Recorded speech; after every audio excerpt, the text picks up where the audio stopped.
George. Hello, good to be here. Would you mind going ahead and telling us a little bit about your DMing experience? D&D experience. I started playing D&D back in 1978 with what's called First Edition now. It was Advanced Dungeons & Dragons back then as a high school freshman. Saw a guy behind me in a class drawing on graph paper. Turned out he was making dungeons, and it sounded pretty interesting. And I was reading Lord of the Rings for the first time. So I got together with his group on the weekend. They were playing at a local community college. There was a war game club, and got hooked really quick. They only played once a week, though, which wasn't enough for me. And so I started dungeon mastering almost right away. I'd say within a month of starting to play. And when I started dungeon mastering, I couldn't afford the AD&D books, so I bought the original old school softcover original books from my buddy, and that's what I started dungeon mastering with back in 78. And eventually got all my friends hooked, and I was the primary dungeon master for our group from 78 till we graduated high school, 82. Played a few years after that, but then everybody just kind of drifted apart. Dungeons & Dragons wasn't a thing as we got on with life, and I just got back into it recently, not too long after 5th edition was released.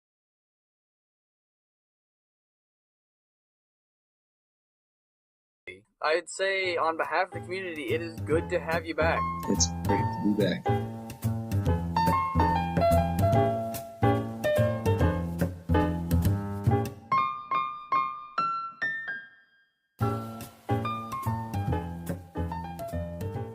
Items, and specifically items that can bring more immersion to the players. I'd love for us to give the listeners sort of a guide and some inspiration to come up with their own things, some guidelines to run off of. I had one of my characters has a captain's log. He had a captain's log where he was keeping track of everything that happened in the game from his point of view in there. And anything that I wrote in the book, because it was an actual journal, was what Dragon wrote in-game into it. That doesn't necessarily mean that that's what happened in the game, but canonically that's what he wrote in the journal. Sure. But then that's when me and you got to talking, and you had some several examples of items that were kind of similar that your players had used in the past, or you had used on your players to immerse them more in the game. Okay. The one that you initially asked me for, it was a Christmas time game that we were playing. It was a couple of years ago. We were playing, actually, Christmas Eve was our game night. And it fell on our regular game night. We decided that we were going to go ahead and play anyway.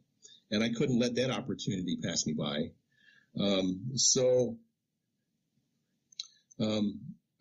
have a post about this on my D&D blog. I basically,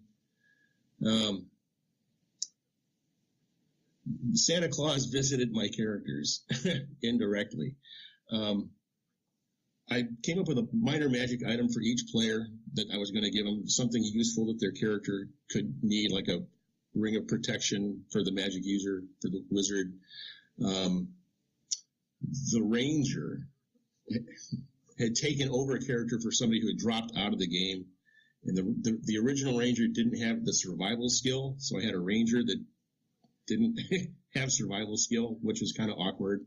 So there were some things I could give the players. So I wrote up on an index card the name of the magic item and what it did, how it worked.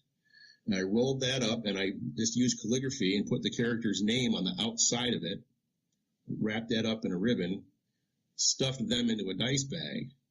And when we played that night, they were in their camp, first watch. It started to snow, an unseasonably early snow. And then the character on watch started hearing bells. He said, like, church bells? No, more jingly bells. And I won't go through the whole thing, but he had looked up, and it looked like a carriage or something in the sky flying over. And as it's being hauled by caribou or something, and as it flew over the camp, this bag fell out and landed in her camp, and I just tossed the dice bag out on the table. And so all the players are looking at this thing on the table. I said, and that's what it is. And the carriage continues flying away. So the guy that was on watch, he went through all this paranoid stuff about the bag. He woke up everybody. And he was actually able to physically examine the bag, show me what he was looking at, show me what he was checking for, opened it. He pulled out the first one. It had a character's name on it and he said, I think this is for you. And he handed it to the character. And so each character opened up a Christmas present on her Christmas Eve game. So what that ranger got who didn't have the survival skill, it was kind of like a Boy Scout manual. As he read it over a long rest. As he read it, the words would disappear as he read it. By the time he was finished, he had acquired the survival skill by reading the Boy Scout manual.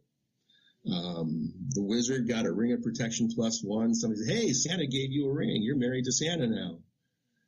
So that was a pretty fun game. And, the other one was the wanted poster that I think we talked about. The characters are trying to track down, it was in the Lost Mine of Phandelver game.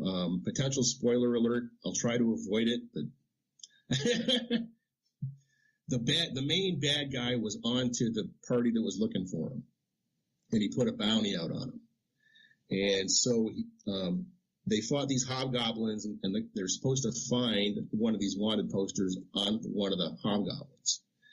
So what I did, my characters don't have drawings of their characters, so I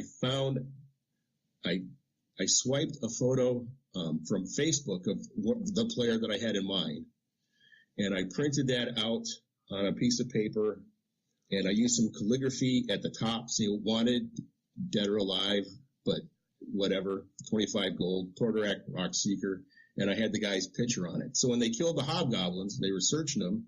The guy that was searching this hobgoblin, I handed him the piece of paper, and he was able to unroll it. And he looked at it, and he looked up at the player who was on the wanted poster, and he said, I think they're onto us. And he handed it, and the group was able to examine that. That sort of thing helps players immerse themselves into the game. The bag, you had described how it fell in to the camp area, and then the physical bag itself of the gifts did the exact same thing to the game table. And then with the wanted poster, I have to admit I'm pretty impressed with that because, well, one, it sounds like you had a player who was good at roleplay to make it work. And then two, like if you had, I've got to ask, if you had a sketch up of that character that the player was playing, would you have used that or the profile picture? Oh yeah, definitely. I would have used if there would have been a drawing, if you'd had something on his character sheet, I would have used that, but I didn't, so I used what I had. So I'm sure that was thoroughly enjoyed. It was talked about for a while. Last time I saw that player, I asked him if he still had that poster. He says he does. He still has that poster. He's kept it for almost 2 years. Yeah. So I think on the Facebook page, I had said something along the lines, or in our messages in between afterwards, that if one of my DMs had done that to me, then I probably would have hung that up on the wall. You can't frame a wanted poster though, because you got to have those rough edges or that curled roll-up look to it. You got to have that showing. But no, those are two really great examples of and two completely different but equally effective ways, I would say, to immerse the players with items. One of the things I do want to bring up and see what your opinion is on it, Critical Role. They're great. They brought a lot of people into the fold, and that's sort of the Critical Role format involves costumes and props. Yeah. What are your thoughts on doing that, using those? I've never gotten into that too much. We've always been on the poor end, and so we have to make do with a lot of imagination and the poor man's told. I haven't had many players enthusiastic enough to do costume. Props help. Something that you can hang on to, something that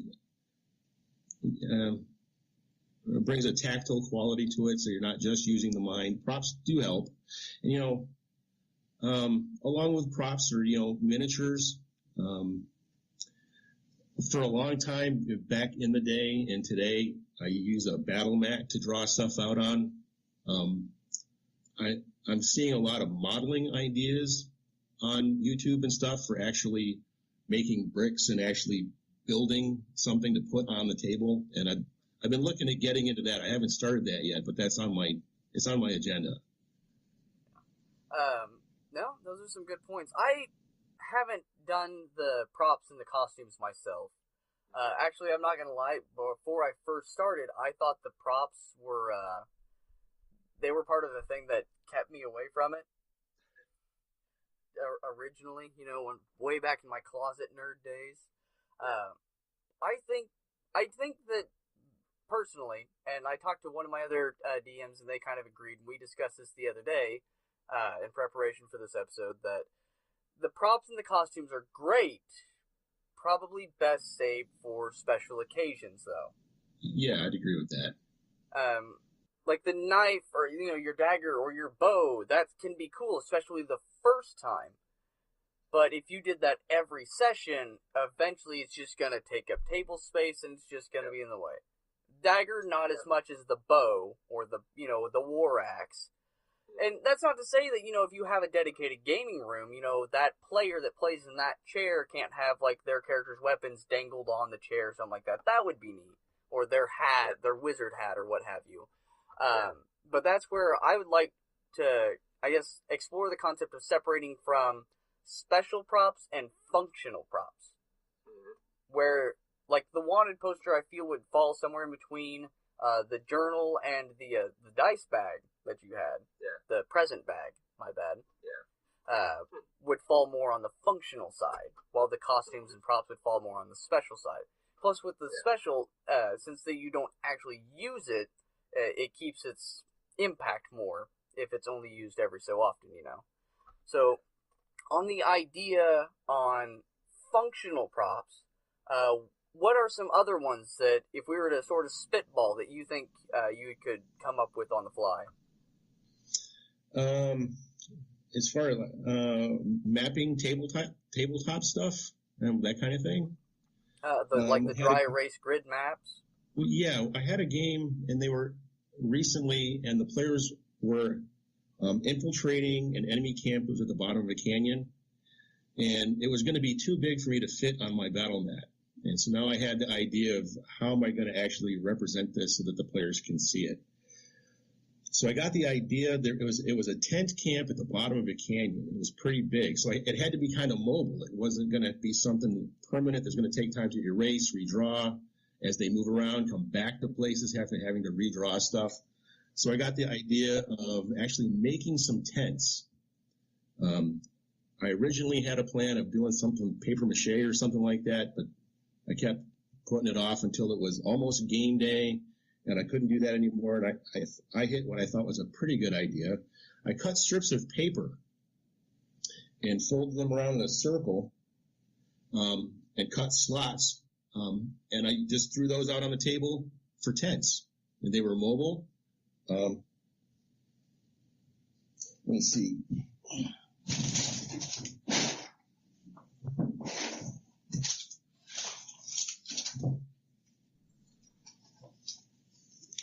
I have some of them right here. It's just a strip of paper, cardboard, fold it around, stick that in the slot, and then you got a tent. You can throw it on your table, and you can put it wherever you need it. You can move them around. You can gather them up. You can form them however you want them, put them wherever you need them. And a lot of them, and you can do it cheap, which is what I like. Yeah. Okay, so if you don't mind real quick, for the viewers then, what George is talking about is where it's a circle of paper to show the area, right? This is actually, this represented the tent. And I just threw them out there on the table, and so the characters could move around the tents. And it was something tactile that they could see, something they could actually move around, help them visualize space in the camp, the distances between the tents that we were talking about, and it helped them get a handle on what was going on in the game. And they were easy to move around, throw on the table, take off as we needed as they moved through the camp. Point being, for the viewers, since they don't have the visual that I do with you right now, is that they weren't like your pup tent triangles to actually look Right. like a tent. They were circles to show the area of where the tent's at and how much area it takes up. Yeah, well, they were, circular tents, and that's the way I was going to paper mache them, circular tents with a peaked roof. So they actually, So the kind of same, teepee then, or what's that? kind of like a teepee then, or No, more like a canvas wall tent, but round. Okay. Kind of like, maybe like a teepee, but with straight walls. Okay, gotcha. That And then the were top 5 of it feet high. peaks. Gotcha. Yeah. Okay. Yeah. So, yeah, players, that'd be one way to use that, because it doesn't all have to look like the terrain that you can go out and buy, although if you've got the budget for it, that's great. Yeah. But, just to represent that, and it would give you the walls of the tent to where if you could put your character inside if you do have the miniatures, or if you use a thimble or something else to represent as a miniature. Yep, and that's what they did. When they went into tents, they had it right there, and they could tell how far away guards were. Mm-hmm. I could represent, and it went really well. That almost kind of makes me want to divide the functional items into two different groups, like the miniatures and the play mats and the spell area effects and how you did the circle tent. And then the other one would be like the journal and the wanted poster, but I'm not sure how we would name it. When I play, I do keep a journal.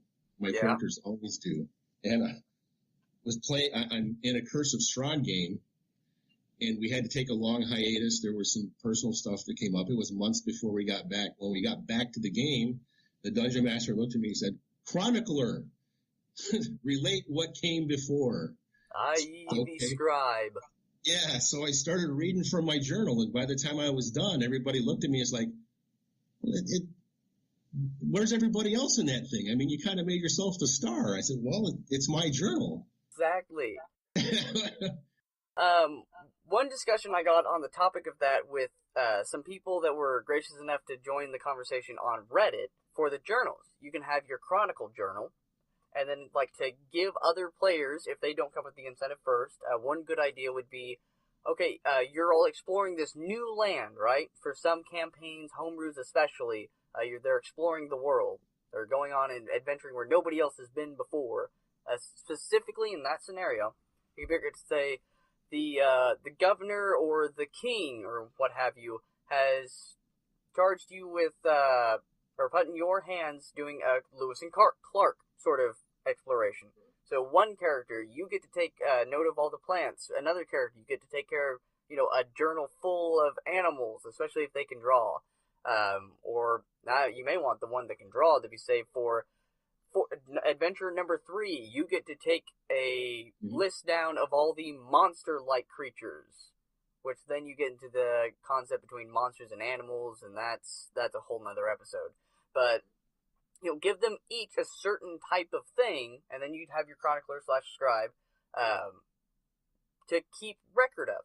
Because then, or for certain types of players, that can get them more involved because they have to pay attention more, stay off the damn cell phone, and they have to keep the details enough to write them down. Not only that, but a lot of people writing it down after hearing it concretes it in the memory as well.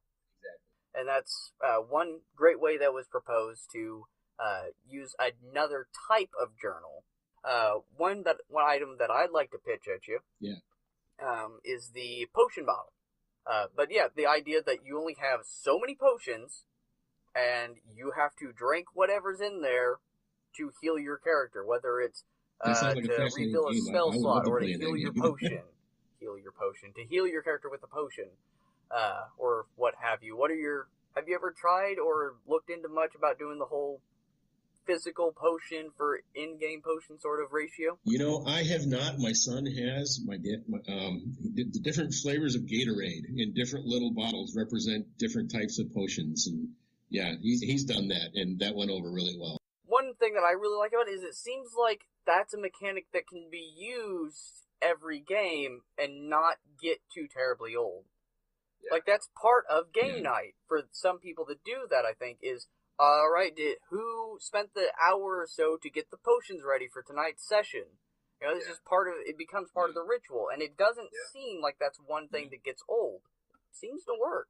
Okay, and to go back on the idea of books, one idea that I've heard niche of people who play where their spellcasters have to keep a physical book of their spells, which at one point is a great way to look through and you have just the spell effects that you need to read off when you need it.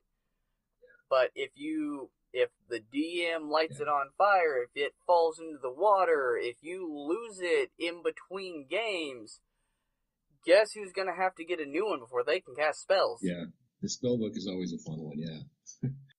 You saying that it's a fun one. Have you had experience with the spell book then? You know, back when I played in high school, a guy had an actual spell book that he wrote out. Right now, I don't have anybody that has a spell book, but we do write the spells. I write the spells out on index cards and keep that collection together. You know, you can buy the commercially available spell cards, which kind of does the same thing, but I got a little bit of a tactile learner, so if I'm writing stuff down, it actually helps to reinforce it in my head. So I've got an index box full of spell cards. Index box. Spell cards. All the details on the spell. And so when I'm playing a wizard, I've got my spell cards in front of me, and I have them available for the players to use if they want to do that. That's a great way. Now, on that note, just for a little bit of fun, I guess I've got a question for you. What are your thoughts between the way you do it, to where you write out the actual spell effects and its mechanics and whatnot, which is definitely more functional, you know, and has that aspect to it, versus writing out some sort of, chaptering out like some kind of grimoire or something like that, to where it's some kind of incantation for the spell view? That would be awesome. And one thing that I am intending to do more with my wizards is have them come up with their own verbal components, somatic components. You know, think about your spell, how it works, why it works, what you have to do. And that's, in my way of thinking, in my worlds anyway, that's one reason why wizards are so protective of their spell books, is because this is my recipe, you know. This is the way that I've learned how to do it. And it might not work for this is the way I tap into whatever it is that we need to tap into for arcane magic. And I don't want to share that with anybody. And so I'm encouraging players to come up with their own verbal components, somatic components. And so when another wizard is casting the same spell, they might not recognize it. If they've got a different verbal component, they might not recognize that they're about to get fireballed, you know. And rather than saying, and the wizard is, you know, preparing to cast a fireball. Well, it could be a fireball. He could be just, I don't know, making a campfire. I don't know. No, that's a good point, though. I heard the word fire in that incantation, but I don't know what the rest of it is. But no, that's a really good idea, and I think that would definitely capitalize on roleplay as well, for some DMs who either want to get their players more into the roleplay or who have a group that are good at the roleplay. That would, and because that's the whole point of the spellcraft skill, isn't it? Exactly, yeah. And getting players to, so what does your spell look like when it goes off? What is unique about your magic missile spell? I mean, what does your magic, is it little red balls? Is it like blue darts? What is it? And get people to personalize spells that way. And let's face it, that's one of the things that players love the most about D&D is the personalization of their character. How does my spell look? I think a lot of players probably feel when they're playing a spellcaster that if I cast Fireball, it's just a fireball. End of story. Yeah. And that's a really good prompt. So that's more, I guess you would say, a idea prompt or prop to immerse the character rather than a physical object you can hold. And that definitely counts. Anything to get away from just, I'm casting a lightning bolt, and roll your dice and see what happens. I think out of the ones that we've gone over, that definitely shows that props are not confined by any means, which is fitting because, let's face it, this is the game where you can do anything. so it's only held by the imagination. Yeah. I guess magic components and currency is where I want to go to from there. Which one would you want to start with? No, magic, I guess. So some people play where their character needs to have a pound of wolf's bane and the hair of a whatever, that sort of typical witchy cauldron sort of thing to combine their spells almost in an alchemic way to cast their spells. I know other people they hand wave it and you cast your spell, or they may add a higher spell percent or failure if you don't have the items, what have you.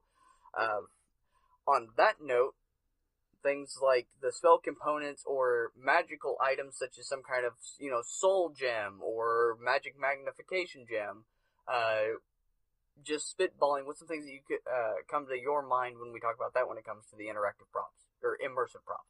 Well, you could use real rocks would be the cheap way to go. You'd be amazed what you could find out on the ground. Another way would be to go to like thrift stores or someplace like that. You can find all kinds of trinkets that might work, at least to just give a tactical representation of what the gems might be. So, yeah, the rocks, that's not a bad starting point.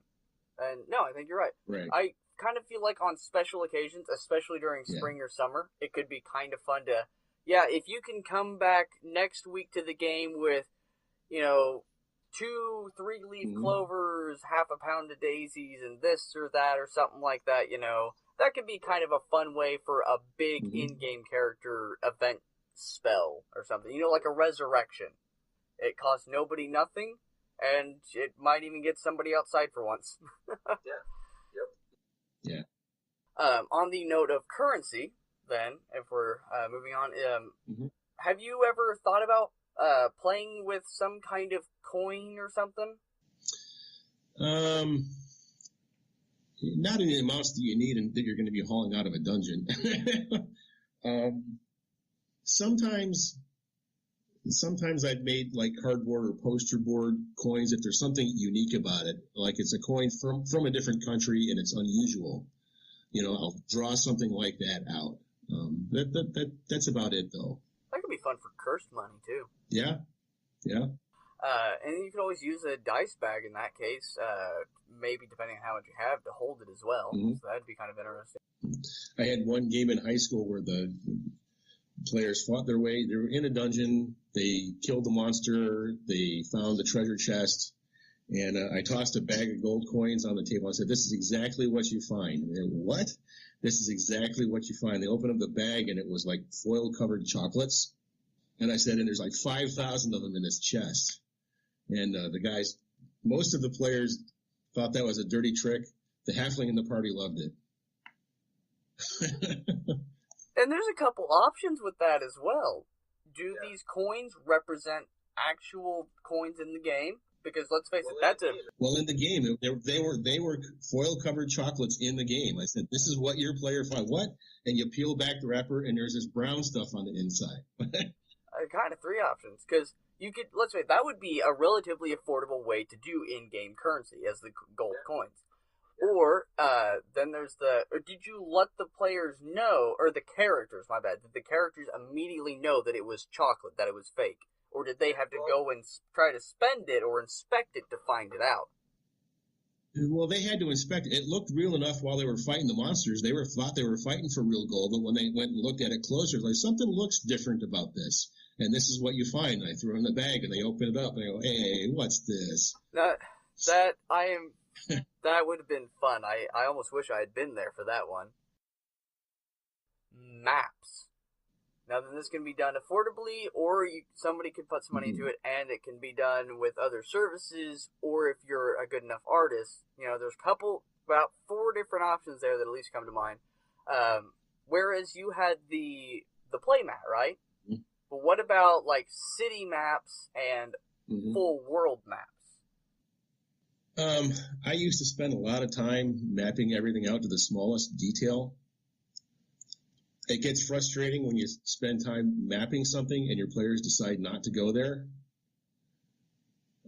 So I spend less time these days worrying about details. I'll have an overall map of the world and where things are.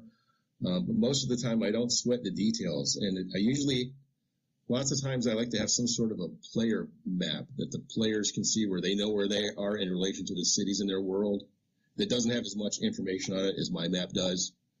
I was just playing a game today, Sword Coast, and it's the first time I'd been together with this group in probably 5 or 6 months. And so I was running through the intro, and they were having a hard time picturing where they were on the Sword Coast. So I just had to quickly pick up a pen and a blank paper and just draw the city of Neverwinter. Just, this is where the river goes, this is where the walls are, this is the Black Lake District, this is the River District, and go through that. I'm famous for my hastily sketched maps. The players like them. They want them. Hey, where'd that map go? No, I want that map back. Sounds like you got a pretty good group of players then. That you've got some hidden towns that you didn't know about. But no, I think you do make a good point that sometimes too much detail does get wasted. I know it fluttered around through a couple different articles there for a while on the internet about how whenever, especially homebrewers, come up with a new world, jumping straight to building the map a lot of times is a waste of time because it will either never get touched or you have to figure out other parts about the world before you go straight to making the map, or you get burnt out by the time you're done with the map, especially when you're excited about it, you want to put that extra detail in. Good maps. I love maps. I've been a map guy since I was in grade school. You could probably get along really well with Miles then, the DM that we did the last episode with. He's actually just finishing up some of his last courses as a professional map maker.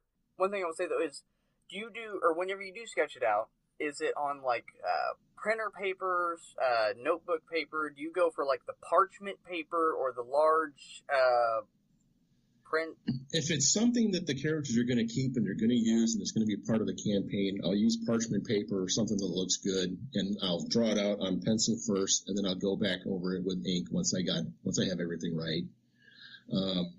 It depends on where it's going to fit in the campaign. Maps for my own use as a DM, I'll use either graph paper or hex paper usually, so I can keep my scale right. If it's not going to be something that the players are going to keep and it's going to be like an heirloom in the game, I'll just use blank paper for theirs. Sometimes I'll take my DM's map and lay a piece of tracing paper over it and just trace what they need, and then maybe make a photocopy of that, and then that'll be the player map. Okay, that's not a bad idea. I do really like the idea of having that one good overworld map, going all the way with the draft and then ink over in the parchment paper, whether the player's user is just for you. Because at least that you could put on a frame later. On that note, though, it would also be fun. That's one more, it wouldn't be a journal, but one more record that a player could keep or to have them immersed, especially if they have an interest in maps, is they could be the cartographer of the group. Yeah. That's one thing that we did in AD&D. There was always one person in the party who was the mapper and mapped everything out as you go. I don't see that so much with 5e anymore. I don't know. I think the community's under a bit of a change, but I would like to see that come back for sure. I think it's a lot of fun. Making your players map out your dungeon I think it'd be good because it's, okay, this is a spot that we can hide if we need to. This is where this is located. Like, if there's a trap here that we didn't set off, and we're getting chased by something, we know that we can run through here and have that monster get caught up in this trap. And the biggest detail, that'd be the best reason for the players to, map out the dungeon, is after you've gone down 5 or 6 floors through mazes of corridors, who's got the mental capacity to remember how to get out? Exactly, yeah. That's why in first edition you always had a map maker, and there was always a hazard, losing the map. The map got caught in the fireball, oh great. No, and the DM would take the map away and said, okay, what are you going to do? how are you going to find your way? Yep. Unless you're super hardcore, I wouldn't suggest actually burning the map or destroying it, because that's hard work the player put in. But yeah, and I didn't actually know that about first edition. But that's good to hear that that's been done, and that was part of the community at one point. Yeah, that was just what everybody did. It makes sense, too, because first edition was, I'm pretty sure, like, the most theater of the mind edition, wasn't it? That was when it was new enough that... You know, we used miniatures, and we didn't have really much else. You know, I think we might have had battle mats, but everything was pretty much, theater of the mind, yeah. But, you know, this topic is brought to mind. You could do an interesting campaign around map making. Somebody who can draw a reliable map, that would be a valuable tool that somebody might be willing to pay for or maybe even kill for. Oh, yeah. So there's some story hooks within that as well. Yeah. And there was, I had an idea for a story hook on another item we had, but we've moved forward from there and I've forgotten. But, so hopefully, hey, I guess to the listeners then, each prop, I think, just about every single one has the potential to have a immediate or a later on story hook attached to it. And yeah, you make a good point that, like, you could give a character profession cartography, and they could sell maps like, hey, our adventuring party needs some money, sell out copies of those maps. And I guess you could even have other characters help make copies of the maps. They may not gain cartography because there's more to it than just drawing. You know, measuring out the distance, keeping track of it in your head, having good direction. But, you know, the other characters could bond with that cartography character, making copies and then selling them out. And who knows, maybe the cartographer is not a very good salesman. You may have to have the tiefling or the elf go out there and go on the street and sell them out and collect the coin. You know, give that pit. You could have a king who's not too happy that somebody's out there making maps of his kingdom and letting people know where his defenses are. And then you could have the king of the next kingdom who would be willing to pay a lot of money for that map. Both of them are trying to get to you, one to pay you, one to kill you, and and there's no guarantee that the players are necessarily going to know that that's what they were doing, the players or the characters. And it's, hey, you mapped out this thing that you weren't sure what it was, or this dungeon or whatever, you didn't know that it also held this, and now guess who's after you? You know, and that could, I feel like that would definitely have, or cause immersion in the in the players. Yeah. In the players and the characters. Yeah. And that's a really strong prop idea. And that one's got plot hooks, it's got the interaction, it's got consequences, the getting out of the dungeon, so it's got functionality. That's a pretty good job. And we just brewed that up right on the spot. Some props, they can work better if they cost money. Or, like the parchment paper, it does take coin. Yeah. There's a trend that's starting to bubble up of pay for play. And I'm not sure how I feel about that. However, if you are putting that much more into a game, I don't think so. But what are your thoughts on, would it be wrong to ask, not demand, but ask your players, hey guys, every month or something, would you mind chipping in $5-10? And I'm not going to put it towards my bills, but I'll put it towards creating stuff and putting together stuff for the game. Yeah. I could see that conversation happening among friends. Oh yeah, there's no reason that someone couldn't make terrain out of cardboard either. You can get cardboard anywhere for basically free, so if someone wanted to get into that, that's a quick little add-on. I've been fascinated by stuff I've seen on the Facebook D&D groups, some of the real crafty people. I mean, an entire dungeon floor plan built, and the guy says, an hour before, this was a pizza box. Oh. You know? I haven't seen that. I've actually been busy enough with trying to get CrabPig ready for Season 2 that I haven't been on the Facebook page a whole lot, but an hour and a half and a pizza box to a dungeon map or thing. Yeah.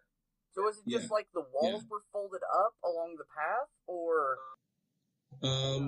Kind of. You would never recognize it as a pizza box. It was just a lot of cutouts, walls, floors, some columns. That is crazy. I know we've got quite a few on our CrabPig Instagram. We've got a lot of the terrain builders, people that like do this for a living. They create the terrain, whether it's 3D printer made from the foam or silicone or whatever it is, and they sell those through their store. I kind of feel if you did that every time, you wouldn't get to play as often because it would take so much setup, and you'd lose a little bit of theater at the mind after a while, and eventually it wouldn't feel quite as special. It'd feel more expected. Yeah.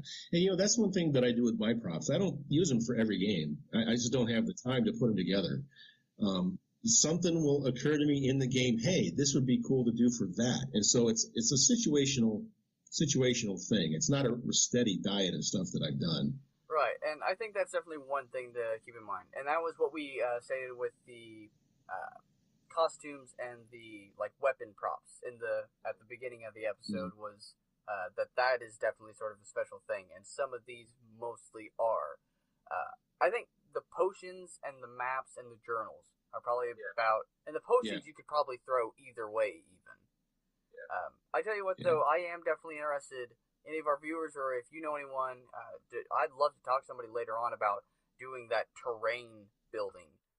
Is it that quick to set up? Can you run a game every week, every Friday while doing that? What, is that only rich people do it, or is it just, shoot, that would be an episode in its own right. All right, but thank you for having the patience to wait on us to be able to get around to have the time to do the episode with you, and thanks for coming on the episode, George. Would you mind telling our listeners where they can find you at, the address to your blog? Yeah, the blog. I don't remember the URL, but my D&D blog is the Grinning Dwarf Pub. So if you and it's a WordPress I can blog. Post the link down in the show notes after the post editing. And is there anything else that you want the listeners to know about, anything that you're up to, or do you have a Twitter that you don't mind them getting a hold of you on, or anything? I live pretty rural, about 30 miles outside of town, and so we don't have a really great internet connection out there.